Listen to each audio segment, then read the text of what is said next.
Assalamualaikum warahmatullahi wabarakatuh. Perkenalkan, nama saya Reza Satya Nugraha dengan NPM 2215067. Pada video kali ini, saya akan membahas tentang materi tentang pertemuan 1-7 dari mata kuliah logika. Baiklah, kita mulai. Yang pertama, ada pengantar dan konsep logika. Di pertemuan pengantar dan konsep logika ini, saya telah mempelajari tentang yang pertama, logika. Logika adalah ilmu yang membantu kita dalam berpikir dan menalar atau reasoning. Lalu menalar artinya mencapai kesimpulan dari berbagai pernyataan.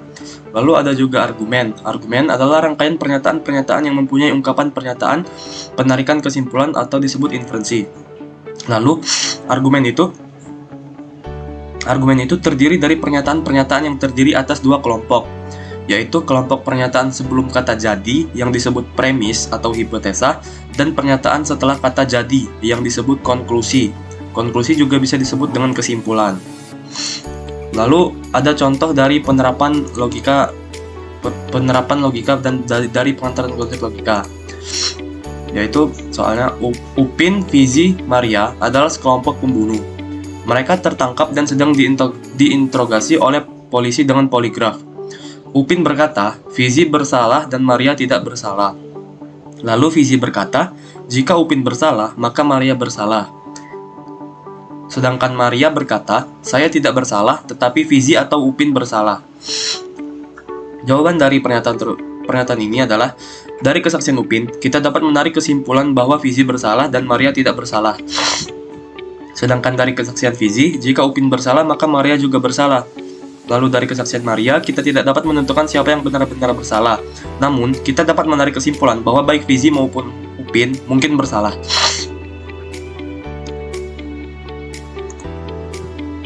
Lalu ada contoh argumen.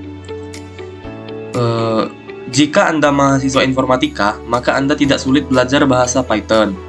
Jika Anda tidak suka begadang, maka Anda bukan mahasiswa informatika, tetapi Anda sulit belajar bahasa Python dan Anda tidak suka begadang, jadi Anda bukan mahasiswa informatika. Lanjut kepada pertemuan kedua, yaitu logika proporsional dan tabel kebenaran.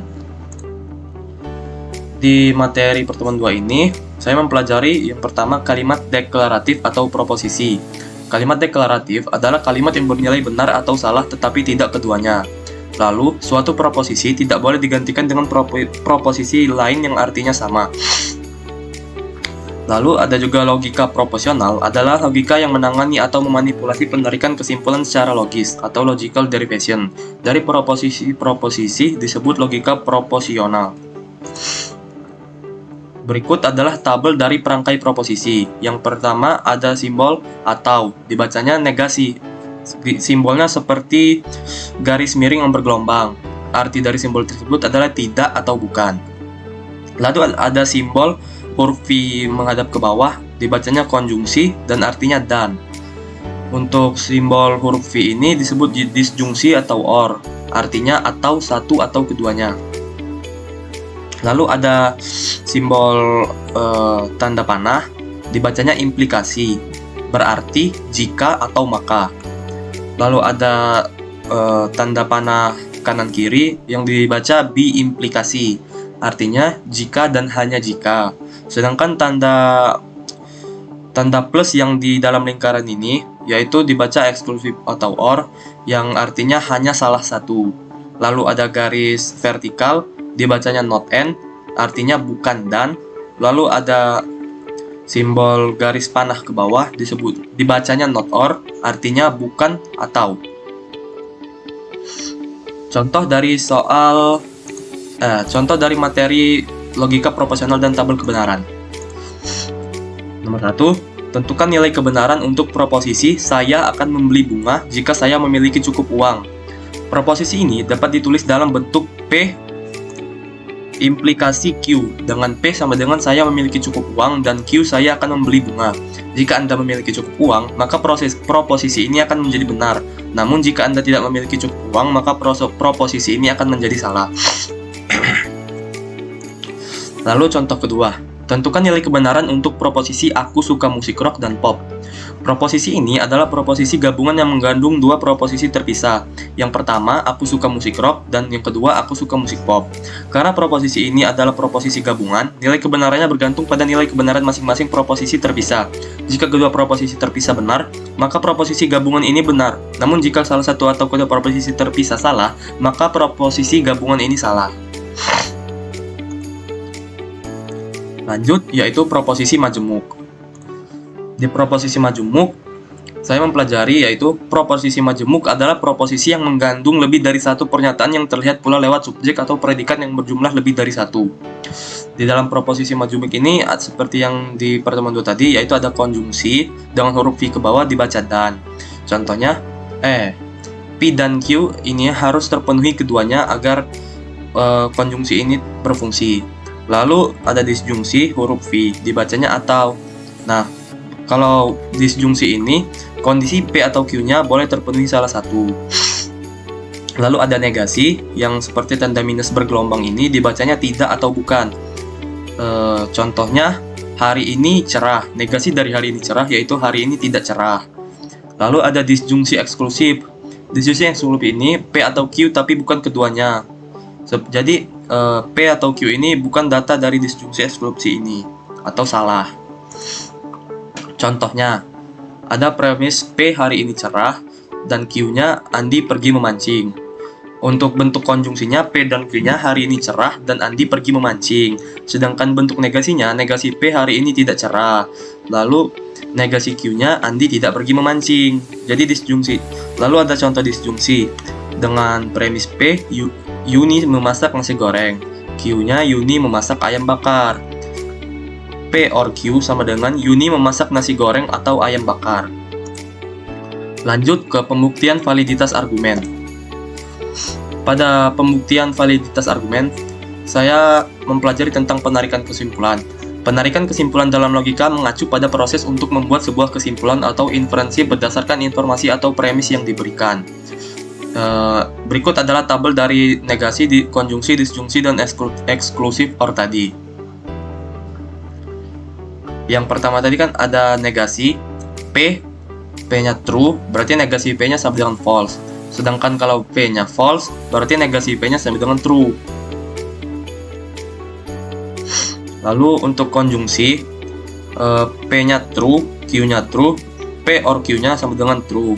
Sedangkan kalau P true, Q-nya false, maka P or Q-nya false. Lalu P-nya false, Q-nya true, P dan Q-nya false. Lalu P false, Q false, maka keduanya juga false. P dan Q-nya false. Karena berdasarkan sifat yang tadi, yaitu konjungsi dan harus terpenuhi keduanya. Jika tidak terpenuhi, maka bernilai false. Lalu disjungsi. Disjungsi V true, Q true, P or Q-nya true. Sedangkan P-nya true, Q-nya false, maka tetap true. P-nya false, Q-nya true, maka tetap true. Sedangkan P-nya false, Q-nya false, maka akan bernilai false. Karena pada disjungsi, kondisi harus terpenuhi salah satu. Konjungsi harus terpenuhi salah satu, maka akan bernilai true. Tidak seperti konjungsi yang harus terpenuhi keduanya agar bernilai true. Kalau disjungsi terpenuhi salah satu, maka bernilai true. Lalu exclusive or. Nah, exclusive or ini sendiri, kalau dia bernilai sama, maka dia akan bernilai false. Contohnya seperti ini. Kalau P true, Q true, maka P exclusive or Q sama dengan false. Sedangkan kalau dia ada yang bernilai true dan bernilai false, maka dia akan bernilai true. Contohnya, argumennya, semua kucing memiliki kumis. Felix adalah seekor kucing, maka Felix memiliki kumis. Argumen ini valid karena kesimpulan yang diambil berdasarkan premis-premis yang diberikan memang benar. Dalam argumen ini, premis pertama menyatakan bahwa semua kucing memiliki kumis. Lalu premis keduanya menyatakan bahwa Felix adalah seekor kucing. Oleh karena itu, dengan logika deduktif, kesimpulan yang diambil yaitu Felix memiliki kumis juga benar. Lanjut ke pertemuan 5, yaitu tautologi, ekuivalensi, logis, penyederhanaan, dan strategi pembalikan. Pada pertemuan 5 ini, saya mempelajari banyak, yaitu yang pertama ada tautologi. Tautologi adalah proposisi yang selalu benar dan tidak bisa dibantah oleh fakta atau keadaan apapun. Lalu ada ekuivalensi logis. Ekuivalensi logis adalah konsep yang menunjukkan bahwa dua proposisi atau pernyataan memiliki arti yang sama atau setara. Jika dua pernyataan ekuivalen, maka keduanya memiliki nilai kebenaran yang sama dengan semua situasi. Lalu ada kontradiksi. Kontradiksi adalah proposisi yang selalu salah dan tidak mungkin benar. Pernyataan yang kontradiktif selalu bernilai false. Lalu ada kontingensi. Kontingensi adalah proposisi yang bisa benar atau salah tergantung pada keadaan atau faktor tertentu. Pertanyaan kontingensi memiliki nilai kebenaran yang tidak selalu sama. Lalu ada strategi pembalikan. Strategi pembalikan dalam logika disebut juga dengan strategi kontraposisi, yaitu strategi yang digunakan untuk membuktikan suatu implikasi dengan mengubah urutan premis dan konklusi serta membalikan kedua pihak proposisi pada premis. Lalu yang pertama ada contoh tautologi. Contoh tautologi selalu bernilai true walaupun ada pernyataan false-nya. Contoh, setiap orang adalah manusia. Lalu ada contoh kedua, sinar matahari adalah cahaya. Lalu kucing adalah hewan berkaki empat. Ini adalah pernyataan yang tidak bisa diganggu-gugat atau bernilai true dan tidak bisa bernilai false. Berikut adalah contoh tabel dari tautologi. Jika premis A bernilai true sedangkan negasinya bernilai false, maka dia tetap bernilai true. A atau or A-nya bernilai true. Lalu, contoh ekuivalensi logis. Premis pertama, contoh ekuivalensi logis yang pertama, jika hujan turun maka jalan akan licin. Premis keduanya, jika jalan licin maka hujan pasti turun. Lalu contoh keduanya ada negasi dalam kurung P dan Q sama dengan negasi P or negasi Q. Dalam ekuivalensi ini, negasi P dan Q dan negasi P or negasi Q adalah bentuk logika yang sama, yang dapat dibuktikan dengan menggunakan tabel kebenaran dalam kedua proposisi. Jika salah satu dari P atau Q salah, maka proposisi keseluruhan akan menjadi benar. Oleh karena itu, kedua proposisi ini ekuivalen secara logis. Lalu ada contoh kontradiksi, yaitu yang pertama, tidak ada burung yang bisa terbang. Kedua, segitiga memiliki 4 sisi. Lalu ada manusia bisa hidup tanpa oksigen. Seperti yang dijelaskan di awal tadi, kontradiksi adalah proposisi yang selalu salah dan tidak mungkin benar. Seperti pernyataan ini, tidak ada burung yang bisa terbang karena burung pasti bisa terbang semua. Lalu segitiga memiliki 4 sisi, sedangkan segitiga yang benar itu memiliki 3 sisi. Berikut adalah contoh dari kontradiksi, tabel dari contoh kontradiksi itu. Premis A-nya true, lalu negasi A-nya false. Jadi A dan negasi A-nya bernilai false, tidak bisa bernilai true. Lalu ada contoh kontingensi. Premis 1, hari ini akan hujan. Lalu ada premis 2-nya, saya akan membawa payung jika hujan. Jawabannya, dua pernyataan ini merupakan contoh kontingensi karena kebenaran pernyataan kedua tergantung pada kebenaran pernyataan pertama. Jika pernyataan satu benar, yaitu bahwa hari ini akan hujan, maka pernyataan dua juga dapat benar, yaitu bahwa saya akan membawa payung jika hujan. Namun, jika pernyataan satu salah dan hari ini tidak hujan, maka pernyataan dua juga tidak benar karena tidak ada hujan yang memerlukan payung. Oleh karena itu, kedua pernyataan ini merupakan contoh kontingensi. Sesuai dengan pernyataan, kontingensi adalah proposisi yang bisa benar atau salah tergantung pada keadaan atau faktor tertentu. Berikutnya, contoh strategi pembalikan. Yang pertama, pertanyaan aslinya yaitu jika seseorang memiliki mobil maka dia memiliki SIM. Lalu pernyataan pembalikannya, jika seseorang tidak memiliki SIM maka dia tidak memiliki mobil. Dalam contoh di atas, pembalikan pernyataan asli menghasilkan pernyataan baru yang secara logis setara dengan pernyataan asli. Jika pernyataan asli benar, maka pembalikan juga benar. Dan jika pembalikan benar, maka pernyataan asli juga benar. Oleh karena itu, dengan menggunakan strategi pembalikan, kita dapat membuktikan kebenaran suatu argumen dengan lebih mudah. Seperti contoh di atas, jika seorang memiliki mobil, maka dia memiliki SIM. Jika seorang tidak memiliki SIM, maka dia tidak memiliki mobil. Maka pernyataan aslinya akan lebih mudah terbukti jika ditambah dengan pernyataan pembalikan ini. Lalu di pertemuan 7, yaitu ada tableau semantik. Tableau semantik adalah metode dalam logika matematika untuk menguji kebenaran sebuah formula atau proposisi. Metode ini biasanya digunakan untuk melihat konsekuensi logis dari suatu formula atau menguji kevalidan suatu argumen.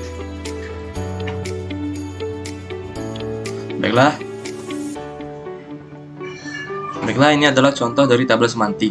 Tentukan kebenaran dari pernyataan logika proporsional berikut dengan menggunakan tabel kebenaran.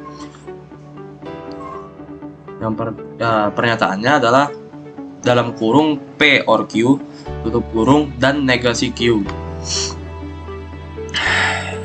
Maka pernyataan yang pertama adalah P true, Q true, negasi Q sama dengan false. P or Q-nya true, P or Q negasi Q sama dengan false.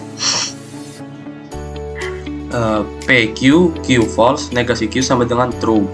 P or Q true, P or Q and negasi Q bernilai true. P false, Q true, negasi Q sama dengan false. P or Q sama dengan true. P or Q and negasi Q bernilai false. P false, Q false, negasi Q sama dengan true. P or Q bernilai false. P or Q and negasi Q bernilai false.